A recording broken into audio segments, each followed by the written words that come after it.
everybody. It's so nice to be back with the live streams. I took a week off for Multiverse of Madness. And then last week, I had the search for insurance. But it seems to, hopefully, I've made some headway at the very least. And I wanted to make sure that live streams started up again this week. So thank you very much for joining me. I think we have some really great stories actually to discuss. And I can't wait to hear your own thoughts on them. I thought it was going to be a little bit slow this week. I was a little nervous when the day started. I was like, am I going to have to do an Ask Me Anything? But then I think some pretty good stories came about. In fact, I couldn't even include everything. I couldn't include the new Pixar movie or the President Snow casting. So maybe we'll talk about that tomorrow. All right, so let's get started, everybody. The way live streams work is that anyone can watch. Members may comment. We're going to go through the 3 stories of the day, and then at the end, you can ask me anything that you would like for 10 minutes, okay? And then I'll do some shout-outs. All right, so story number 1. Boop. All right, so Amber Heard is on the stand yet again today, being this time cross-examined. And the Johnny Depp Amber Heard trial is making headlines quite a bit. I thought the Saturday Night Live sketch about it over the weekend was pretty funny, about how it was really just for fun, this trial. And I'm going to talk a little bit about what I think the potential outcome of the trial could be. Hey, Ross, thanks for joining. If you join during a live stream, I shall give you a shout out as soon as you join. All right, so one of the main reasons that I wanted to discuss this today before we reach a verdict, I'll make a video when it reaches a verdict, but Amber Heard confirmed pretty much everything that I reported to you about Aquaman 2. She confirmed that Warner Brothers did not want her in the movie, which I think makes sense considering that they got rid of Johnny Depp in Fantastic Beasts, and people really felt that that was not fair to keep one and not the other. But as I told you, and she didn't address this in her, it wasn't brought up, I told you at least 1, possibly 2 directors stood up for her, and that's why she stayed in the movie, at least in the beginning. Hey, Dustin Jordan. But as she admitted today in court, her role was substantially cut down with every rewrite of the script. And now it's all the way down to pretty much being non-existent, which is what I reported to you, which was that she's only in the movie for 10 minutes. I would think that after this trial, it will be 0. I think they will cut her out entirely because I don't think they want her. I think that it's going to hurt the movie for sure. And I also feel that, Warner Brothers, I think, would not want her on the red carpet. There'd be a lot of jokes about, will she poop on the red carpet?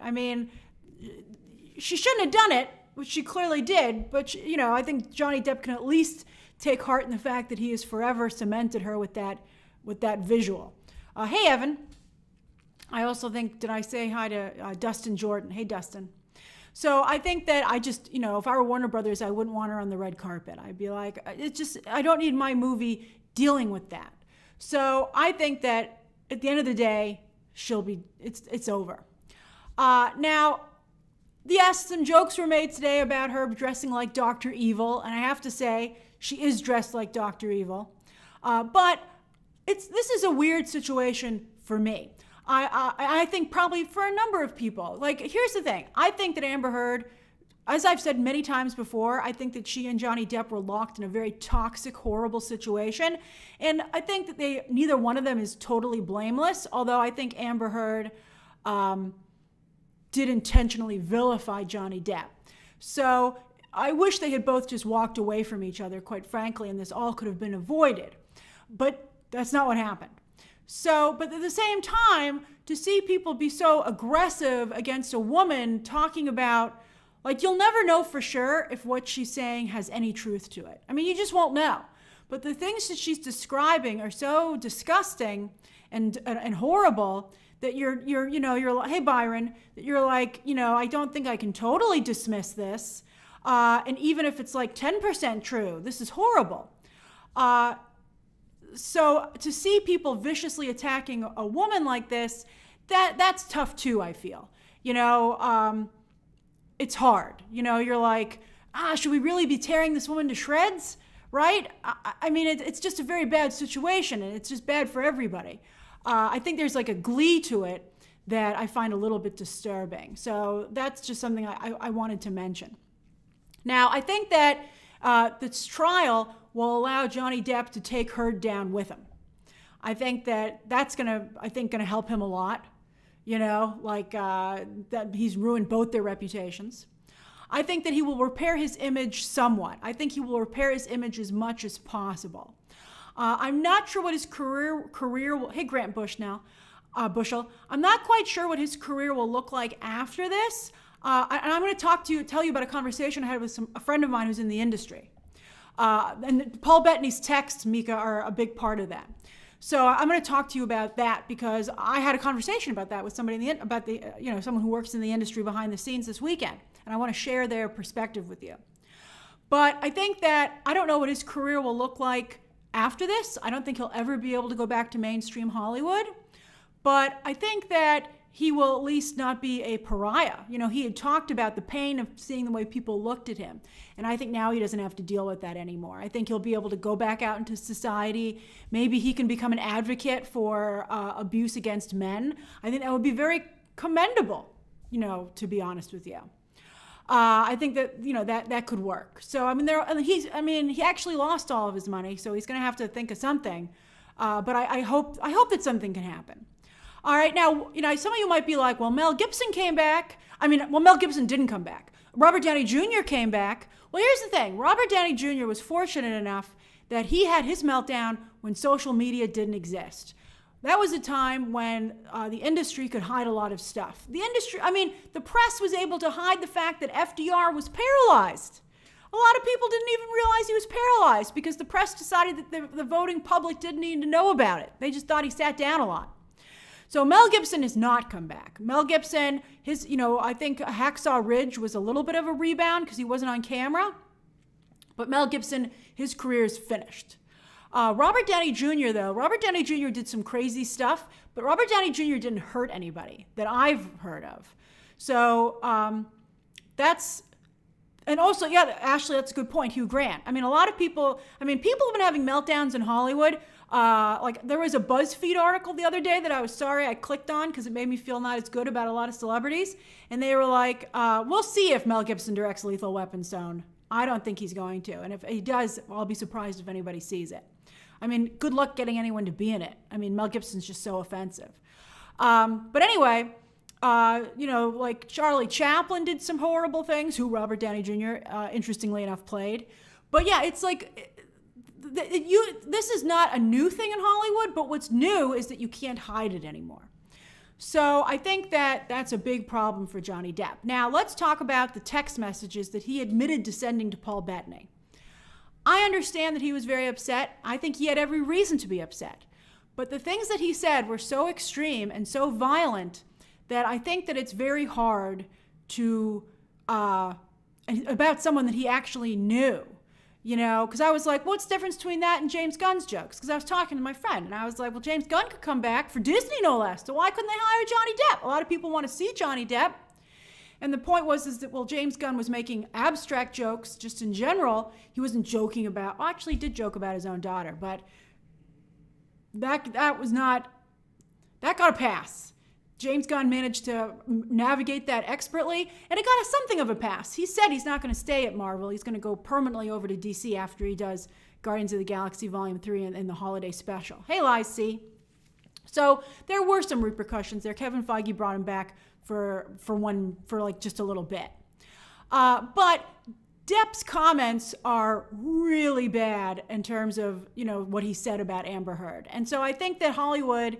There's so much money that's based on these projects that they're concerned about how do you have that person publicize your movie and go and talk about it and be associated with that. Hey, X-Topher 7, Hollywood is so risk averse. I think they're just like, you know what? I think we're just going to take a pass on this. And I think that that's the real problem on the Johnny Depp side, because I personally would love to see him come back in a Pirates movie, to be honest with you. However, I do understand the business problem. The problem is that Johnny Depp isn't, if he had just been a stand-up citizen who was not doing any substance abuse and had not sent those texts, I think that he would have been fine. to be honest with you. I think he would have been able to come back no problem. But I think those make it a situation where you're like, it's just bad. I think it's worse on the Amber Heard side. And I think that it's just, the whole thing is a bad situation. And they've kind of created this vortex around themselves that's kind of inescapable for both of them. So I do feel very bad for Johnny Depp. I think the real takeaway here is really listen to your friends. A lot of people said that he shouldn't have warned him against marrying her. And, he just didn't listen. And it's like really horrible to see how his life was destroyed because of that one choice. Well, a couple of choices, substance abuse and addiction is a very serious situation. Jacob Herrera, the Margot Robbie Pirates movie is not moving forward necessarily. Jerry Bruckheimer gave an interview when he was promoting Top Gun. And Jerry Bruckheimer said, we're working on 2 scripts simultaneously. One is a female-centric script, and one is not. He said, we're discussing Margot Robbie for that female-centric movie, and they're both being developed in tandem, but they haven't decided which one they want to go forward with. I think Margot Robbie is a great actress. I think, she can be really compelling, but I honestly feel that it would be a mistake to make not only a Pirates movie without Johnny Depp, but to make an all-female Pirates movie. I think that it would just have too much baggage from fandom. And I just think it's like, why go through that? Why do that? I think that you want to, I would love to see, Red, the female pirate from the ride, be a major player in the movie, but I think it should have a strong male character as well. I don't really know how you do Pirates without Johnny Depp, though, to be honest with you. I don't even know if it's possible, to be honest with you. Would you guys want to see a Pirates movie without Johnny Depp? The industry feels that if you like the trailer, you'll go. And I think to some degree that's true. Although I think streaming has given audiences more bargaining power because there's more stuff for you to watch. It used to be Hollywood would say, what are you going to do? Sit home all weekend? And now you can be like, yeah, I'm going to watch the amazing streaming content that just dropped. So you don't have to go and see a movie anymore. And I think that's a little bit of a problem for them. So let's see how it comes together.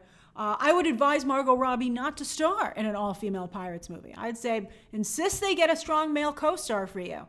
Also, Margot Robbie has to be careful, I think, not to be overexposed. She's already Harley Quinn. She's already Barbie. I don't know if she can take on another major character like that simultaneously. Although maybe her Harley Quinn is done. Let's see. Well, then if her Harley Quinn is done, she should definitely take on a Pirates movie. I'd be like, hell yeah. So she should have a long conversation with Warner Brothers and say, what's going on? Yeah, Ray, if she does Barbie and Harley, then she's Team Warner Brothers. Simu Liu did a lot of heavy lifting for Barbie today with the way he was talking about how good the script was and why he signed on. He's doing a lot of publicity for that movie. He's really making everybody excited. So that's my thoughts on the latest on the trial. I really wish Johnny Depp the best in life, and I honestly would advise Johnny Depp to probably take up, men being abused and that domestic violence can be done against men. I think that would be a really great path for him. I think it would help with his image. I would think it would help continue to repair his image. I think he could do a lot of speaking engagements. And he could probably make some money off of that too and raise a lot of money. And I think that's maybe like that's the next best chapter I can think of for him. Or maybe he could have a product that he could sell something. Maybe he could put his name on something. Maybe I could see him doing that. But I don't see acting for him. I'm afraid I don't see that again, I think the two things he wants to do is salvage his image and salvage his legacy. That's true. I think he wants to make sure that people continue to watch his films that he did make. Like who watches a Kevin Spacey movie these days? You can't. You're like, let's go creepy and horrible. So you can't watch it. So I think Johnny Depp doesn't want that to happen to his library. He could write a book. You're right, Paul. He could get so much money for a book. Paul Brunel could totally write a book. He could maybe get a talk show, but I don't know if he has the right personality for that, and I don't know what network or streaming service would get behind him. Although Netflix is like, hey man, we represent everybody, deal with it, so maybe that would be a good place for him actually. Maybe that's something they could think about. But I hope he finds something. Yeah, I think Charlie, it could be television. It could be television. He's not going to make any more movies. Unless they're like the same kind of weird stuff that he's making now that nobody's ever heard of or sees. But I could see him doing, other things. And that's important. I think he will. I think with the general public, he's really definitely improved his image. But I think that with industry people, I think they're still going to be nervous. I think they're going to be like, I don't know, man. You weren't totally blameless. So, again, it's not a 50-50 split here by any means. I want to make that clear. I don't like the fact that I can't say don't be mean to women and that therefore I'm turning on Johnny Depp. I'm like, no, I just think that we should not be cruel to anyone, right? I guess I don't like the mob mentality aspect of it. I find it a little scary because you don't want to see it applied to someone. And I don't wish anything bad on anybody. I don't think anybody should. That's what got Johnny Depp in trouble, wishing bad on Amber Heard, even though he had good reason to. Megan, I don't think that Paul Bettany's career will be hurt by the text messages because he wasn't adding ideas. He was just kind of like, okay, man. And also I'm not sure 100% if this is true, but wasn't Amber Heard really mean to his child? I mean, that's pretty bad too. It's just bad. All right, Trisha says, let's talk about Predator. All right, Trisha. Trisha's like, let's talk about Predator. You're right. Let's move on to the next one. So anyway, good luck, Johnny. I think this has gone as best as it possibly can for him, quite frankly. All right. I think he lucked out that he's extremely likable, and Amber Heard, unfortunately, is unlikable. I think that's added to that, which is, unfortunate, because that shouldn't be a factor. All right. It's supposed to be about the truth, and I think we're getting somewhere closer to that. All right. So, story number 2. Boop. All right, so Predator is back and people are excited, even though the last movie was so horrible. Oh, it was so horrible, the last movie. It was bad. It even had Sterling K. Brown in it, who I love, and he couldn't save it, even with his cool Ray-Bans. I was like, this movie's bad. But Predator is still popular. You can't kill a good franchise. Hollywood's like, thank goodness, because we sure try. So Predator's coming back again. And they have a movie called Prey, which is actually going to Hulu. Now, for a while, we've all been like, stop trying to make Hulu work, man. But it looks like Hulu might work. Hulu has The Dropout, which we've been seeing in the Nielsen Top 10 a little bit. 9 Perfect Strangers was also in the Top 10, and that just got renewed for a second season. They, of course, have Only Murders in the Building, Love, Victor, which now going to air on Disney Plus as well. The Great, although The Great never for some reason gets into the top 10. But Hulu has some really great programming. I told you I didn't want to sign up for Hulu, but when I did for Love, Victor, I was like, wow, there's a lot of great content on here. So Hulu, hey, Kelly. So yeah, that's right, Chris. Golden Girls is on Hulu. I watched that on there. And they also used to have I Love Lucy, but that recently just went over to Paramount. I watched a lot of Hulu during the pandemic. They have a lot of good sitcoms on there. All right, so anyway, they're making this Predator movie, and it's been trending all day, popping in and out of the top 10. But that's very exciting. If I were a Hulu executive, I'd be like, oh boy, it's working. And it's going to air on August 5th. That is a great movie weekend, historically. Like if Prey were an actual movie going to theaters, it would have August 5th as a release date. It's going up against Bullet Train, which Paramount just moved to that date. The first weekend of August is like a great time for like an outside-the-box franchise blockbuster. That's where Guardians of the Galaxy opened. That's where the first Suicide Squad opened. That's where Hobbs and Shaw opened. It's a really, really good spot for that kind of, not a mainstream blockbuster so much, but trying something a little bit different. And I think so Bullet Train kind of fits with that. So no, Trisha. Bullet Train is Paramount, because remember the head of Sony. You're right. It is Sony. Trisha, you're right. Because the head of Sony has been watching Bullet Train and being like, cast that person in the Spider-Verse. Cast that person in the Spider-Verse. Hey, Mr. Steakhouse. Thank you, Trisha. You're correct. So Sony just moved Bullet Train to August 5th. And so Prey is going to have to go up against that movie. But they're both movies, so you can watch them both the same weekend. So this is Prey. It takes place 300 years ago with the Comanche Nation, Native Americans, and actually one of the producers is a Native American ancestry. And it's this young woman of her tribe versus a predator. And I think the first thing is you're like, dude, how long can that battle? how long can that battle last, considering the difference in their weaponry, right? But I think that's where the movie's going to get interesting. And what gives me a very strong faith in it is that Dan Trachtenberg is directing. And he did, of course, 10 Cloverfield Lane, which was a really good movie. That was fantastic. So I think it's also it's an out of the box take on this. It's very clever, right? And also I think it's a way to do a diverse take on a franchise, but not with tokenism or pandering, with a lot of dignity and a cool time in history. I think it's really cool. It reminds me something that Robert Eggers would do, or Terrence Malick, right? And so it's like if Robert Eggers or Terrence Malick made a Predator movie, and you're like, that's a pretty darn good pitch, especially for the people who like Predator. I think the people who like Predator, and it's been proven today, would really take to this in particular. Jerome, you're right, guerrilla tactics versus tech. I mean, the Native Americans were so successful taking on the settlers that Americans took on their tactics to take on the British, and that's what helped the Americans win the Revolutionary War, because the British were still marching into the middle of a field being like, it's 2:00, time for our battle. And the Americans were like, that's ridiculous, because we just had our butts handed to us by the Native Americans. I mean, the only reason that the settlers won was disease that they brought, and also advanced weaponry. So, I mean, the Predator has advanced weaponry, but to some degree, the Predator also uses, those kind of, guerrilla tactics as well. So I think there could be some similarities, and it could be very interesting. Also, are Predators tribal? That's that's an interesting thing to discover. I just think it's cool. M. Wade, you can ask me something that does not pertain to what we're discussing at the end of the stream. So anyway, I think this sounds great. I think this sounds like really strong. What do you guys think? I think that Hulu might finally have an appointment piece of television. Nothing for them has totally been a slam dunk yet, a bullseye.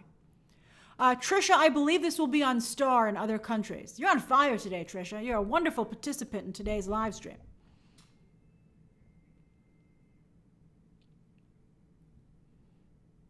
Oh, no, Michael, it can't open in theaters because the whole point is to get you to watch Hulu. Skinny Boy German, it's called Prey because this Native American woman finds herself the prey of the Predator. Predator, prey, they just can't keep calling this stuff Predator. They should call it Predator Prey, quite frankly. I think that, you want Predator somewhere in the title because that's what's trending, not Prey movie, Predator. So you hit the year mark, Skunkman62. That's great. Congratulations. But anyway, I think this sounds fantastic. I think it sounds really, really good. All right, so that's the second story of the day. I think it could be really neat. I mean, the script's going to have to be real good to sell you on the fact that this battle would last longer than like 5 minutes. But if it can do that, it's going to be an incredible piece of filmmaking. All right, so that's the second story of the day. Third story of the day, boom, baby. Doctor Who. Doctor Who is really going through a transformation. And I really wanted to talk about it because when you look back as to the history of the people who make this show and who's in it, I feel like they're going to be doing something very interesting with this new season. So please forgive me if I mispronounce the name, but Nkudigatwa was cast as the new Doctor. Hey, Blix XP. Was cast as the new... one second. Congrats on your 2 years, Bug. All right, so Nkudigatwa from Sex Education has been cast as the new Doctor Who, the first ever black actor to play the role. So that was alone an extremely big deal. However, today, an even bigger deal... Well, not even bigger, but just as big. When they announced that there would be a new Rose... Rose was the companion to the Doctor in the first, in the season. I'm not a Doctor Who fan, so I had to do a crash course before this stream. Hey, Friedman Tompkins. Christopher Eccleston, the ninth Doctor, I think, the ninth Doctor's companion, that was Rose. So thank you, Joe. Thanks for the pronunciation tip there. So this will be a new Rose, and she will be played by Yasmin Finney, who is the transgender actress from Heartstopper. Heartstopper is a very good show. It's kind of like in the middle of the Netflix top 10, but it is the most tweeted about. It almost is in some ways like, I feel it's a wholesome Euphoria, and it is claiming that crown. Because, Euphoria was the most trended, talked about show before. Now it's Heartstopper. So Heartstopper is, it's not, I wouldn't say it's a phenomenon just yet, but it's on the cusp of being a phenomenon. So I think it's wonderful. I think we might have expected one of the two leads to get something, you always wonder who's going to be someone who gets something off of this project. And I think it's interesting that Yasmin Finney is the first one to get something really big off of it. Good for her. So she will be the new Rose. And Shruti Gatwa, as I said again, was on Sex Education, and Yasmin Finney was on Heartstopper, and those are both British shows, by the way. And of course, Doctor Who is British. It's a British show. Now, Russell T Davies, that's the individual who's standing there with Shruti Gatwa in that picture. He is a very prominent television director and writer, showrunner in the UK. And he also happens to be LGBT. And a large portion of his work has reflected that. He is behind Queer as Folk, It's a Sin, and many other shows, but I think those are perhaps the ones that would be best known to you. So again, Queer as Folk and It's a Sin. Queer as Folk was very, very iconic, and It's a Sin didn't really catch on overseas, but I know it was a very big deal in the UK. So I believe that Shruti Gatwa's personal orientation is private, and we should respect that, but he does play an LGBT character on Sex Education. So I do feel, considering Russell Davies' history and the fact that, he's the one who brought back Doctor Who. Russell T Davies brought back Doctor Who. He was the one who brought in Christopher Eccleston and the first Rose, and then he also did David Tennant. So he did those two doctors, the 9th and the 10th Doctors. So I believe this will probably be a very LGBT-centric Doctor Who season or run. Doctors can be for multiple seasons. And I think that could be really fascinating, because I think that when you look at the shows that they're pulling from, I think that that's what they're going for. And I think it'll hopefully, bring in a new dynamic to watch this show. All the people who watch Sex Education and Heartstopper will maybe check out Doctor Who now. Then I think to balance things out and to try and check all the boxes, as I Am Jacob has been pointing out, David Tennant and Catherine Tate, the 10th Doctor and his companion, are going to be returning. And we don't know under what circumstances. We just are told that it's going to be an amazing Doctor Who battle. So I think that that is a good way to have these classic actors who everybody knows and are established kind of help out these not only newcomers, but such a different take on the characters. I think it's very savvy. I think Russell T Davies, we often talk about behind the camera talent, where you really should work your hardest to engineer a success for whoever you're putting into a new type of role. I've talked to you about Kelly Marie Tran being really betrayed by the Star Wars people. And I think, America Chavez wasn't looked after very well by Sam Raimi and company. And I think, it's just really important that these things are handled well so that you can have the best chance of these things being well received. And it looks like Russell T Davies, who of course has a ton of history and a ton of experience, it looks like he knows what he's doing. And he's going to make sure that Shruti Gatwa and Yasmin Finney that it just works out really well. Thanks, Vic. I'll have to check out that image in just a moment after we're done. All right, so those are the 3 stories of the day. Hey, Mikey. It is 5:31. You can ask me anything you'd like until 5:41, but I don't have to answer, but you can give it a try.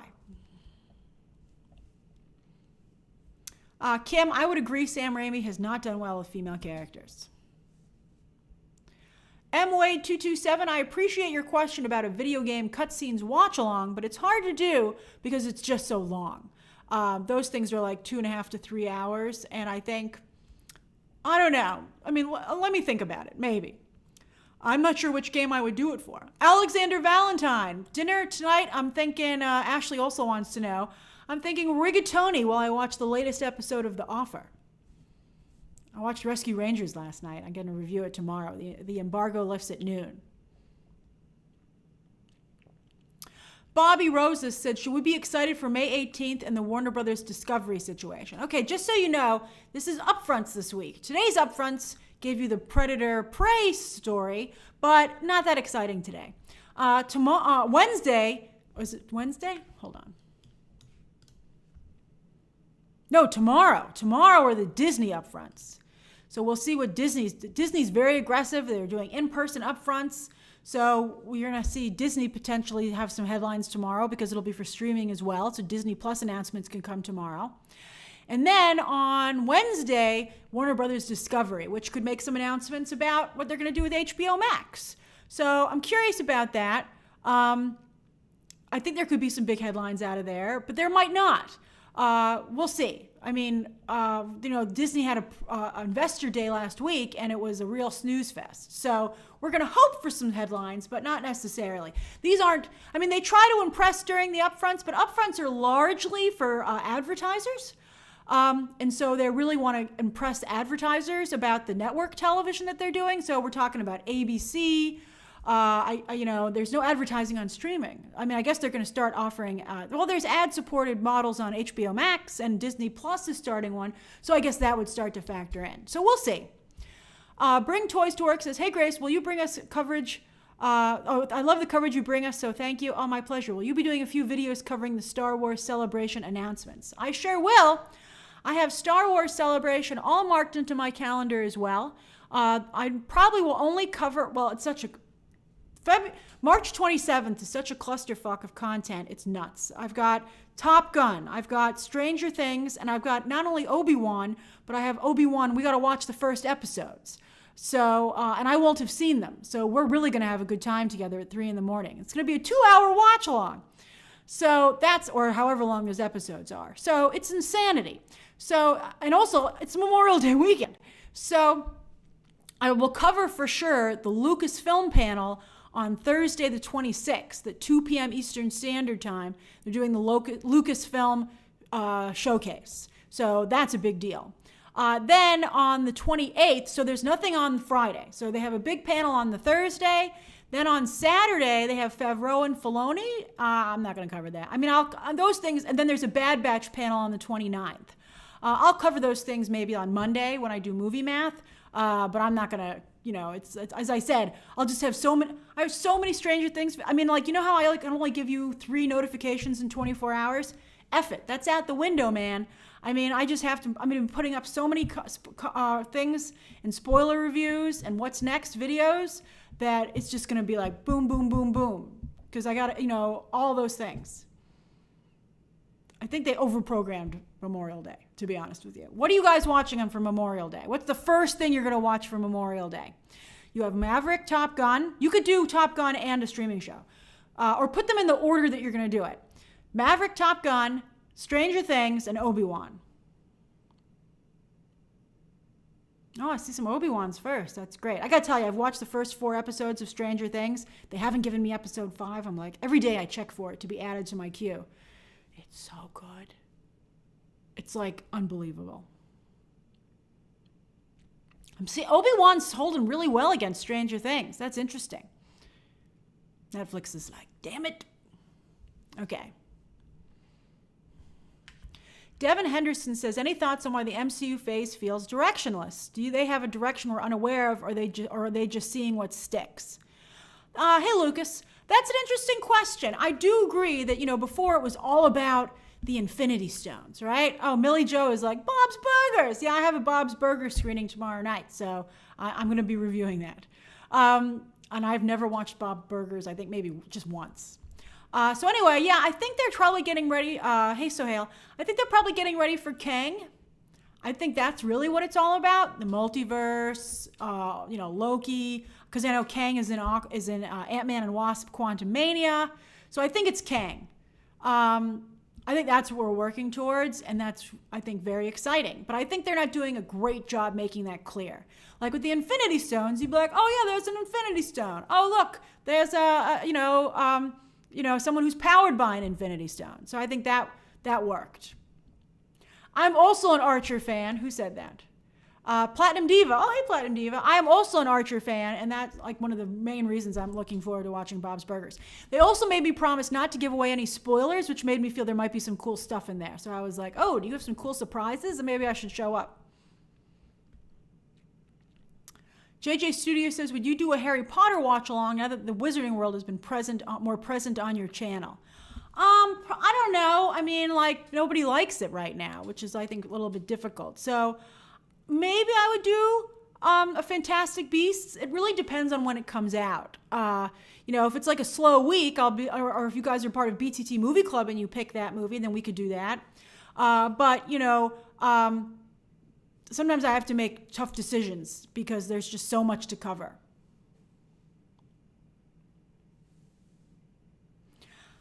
Let's see. I tell you I know they're doing a lot of Stranger Things spin-offs. They have like 3 spin-offs they're working on. One is like about Tokyo, Stranger Things Tokyo, which is animated. That's pretty cool. One is supposed to be about the other numbers at the facility, you know, 11 sisters and brothers. And then there's a third one that I'm not quite sure what that one's about.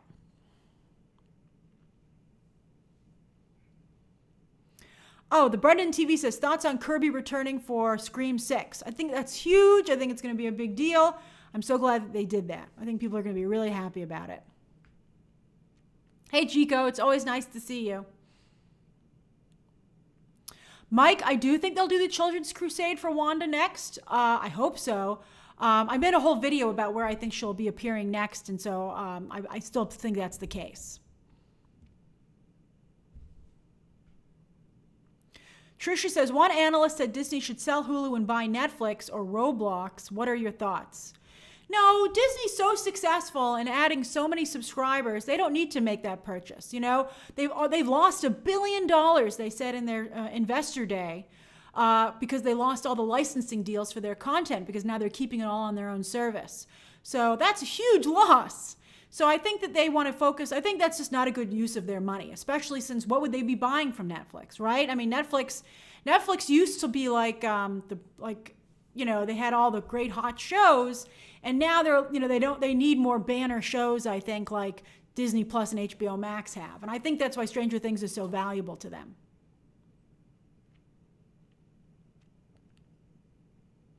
JJ Studio says, do you think Tarantino will really retire after his next movie? I do not.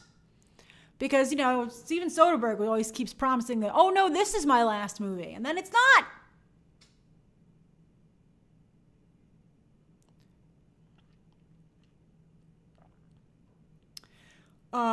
Juanita Power 7 says, since HBO The Last of Us is coming, are you planning to review the first video game cutscenes? No, I think I'm going to review that show because there's so much toxicity on the game, on the second one. I think I just want to come into it with like a clean, fresh perspective and like as a newbie and be like, let's just appreciate the show for what it is. Vic, I haven't heard anything about Lady Gaga's next role. I think House of Gucci was not a great experience for her. I'm sure she's probably trying to rethink her priorities and be like, how did this go so wrong? And I thought she was robbed of her Oscar nomination. She was excellent. Cesar Coronado, I just gave you Stranger Things tea. Huge tea. Okay, I'll give you some random tea. They have a very cool Avatar The Last Airbender, kind of like prequel movie that's going to be animated that they're working on. I think it's going to be for streaming. I can't tell you anything about it because I've been sworn to secrecy about who it's about, but I know the people will be very excited about it. And it's supposed to have very cool animation that's like cutting edge. So Avatar Last Airbender announcements are coming. Mika, I will review House of the Dragon, at least starting out. I have to see how much interest there is in it. I feel like not a lot of interest. I'm shocked at how little interest for The Boys today. That was, I mean, just to see the bottom fall out of that show like that, that's just so weird. I mean, I would be nervous if I were Amazon about the episodes themselves. I'd be like, holy crap! Paul Brunel says, how successful do you think Avatar 2 will be? I don't know, man. I don't know if I believe all those articles about how many people. I mean, I guess everyone has like got to look at a car crash. You're like, I got to see this thing. It's Avatar coming back finally. And maybe people will feel that way about the movie. I think it depends what the reviews are. Like if it has Top Gun reviews. I saw a TV ad for Top Gun today, and it was so funny. They were like, more than you could ever imagine. And you're like, really? You know what I could imagine about what this movie has in it? They're like, yes, your imagination can't compare to Tom Cruise's and Christopher McQuarrie's. And you're like, okay. So, I mean, like, I don't know. Let's see how crazy the reviews are. But I think it has to at least hit 1 billion. If it does less than 50% of the first movie, I mean, it's going to be really bad. Sith Rodriguez, I'm glad I'm live today, too. I'm glad you could join.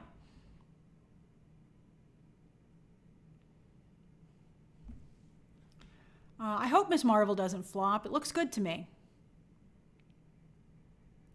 Peter says, hey, Grace, is Doom in Wakanda forever still? I told you I don't have 100% confirmation on that, but I heard there might be a tease. Although, as you're seeing, the last minute, Marvel could cut out a tease. Like, they cut out all the stuff that we were reporting, So, I don't know why they would cut all that out. It seems crazy to me, but yeah, that's what they did.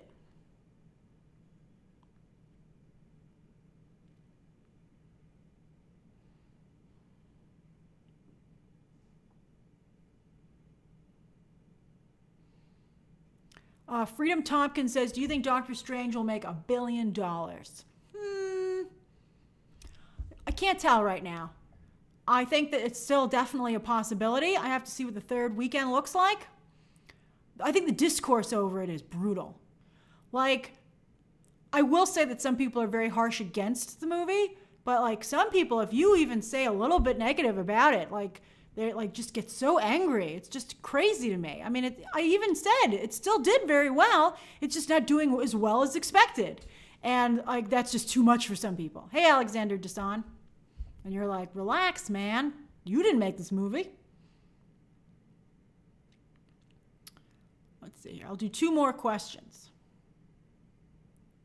MSI Dragon, thank you. You're the second person to mention that new Thor photo. I'll take a look at it as soon as I get off the stream.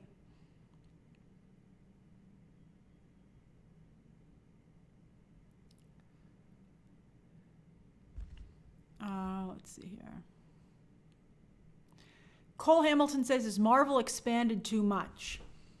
I don't know. I mean, I'm loving it. People just can't seem to get enough Marvel. And so it's great. I appreciate being able to cover it. And it's a consistent, Marvel is the only content that people are consistently interested in.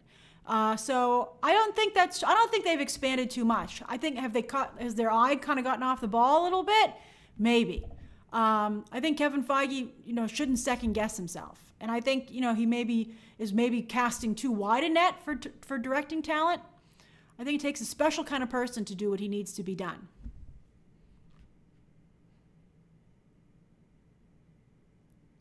Dane, I said every character that I know was cut for Multiverse of Madness in my Illuminati video. Ivan, I will rank the MCU for 2022 at the end of the year.